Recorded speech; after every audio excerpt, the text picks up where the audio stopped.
আজকে যেহেতু শ্বশুরের ছোঁয়াং ছিল তাই ভান্তে ভাং করা হয়েছিল। তাই সকালবেলা উঠেই সবার জন্য রুটি বানানো থেকে শুরু করে নাস্তা খাওয়ানো থেকে শুরু করে রান্না বান্না সব কিছু নিয়ে অনেকটাই ব্যস্ততার মধ্যে কাটিয়েছি।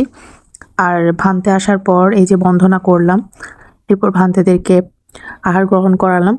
তো সব কিছু মিলিয়ে অনেক ব্যস্ততার মধ্যে ছিলাম।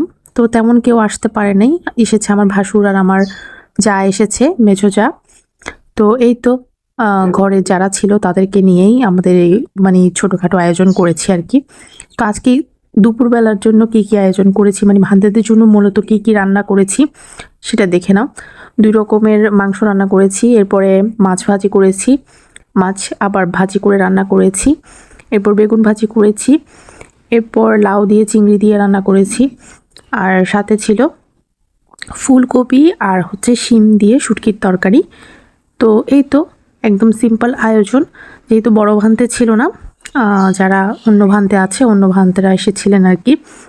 তো আজকে দুপুরে এই আয়োজন কেমন লেগেছে তোমাদের অবশ্যই জানাবে। সবাইকে শুভ দুপুরের শুভেচ্ছা। তোমরা কে কী রান্না করেছো অবশ্যই কমেন্ট করে জানাতে পারো।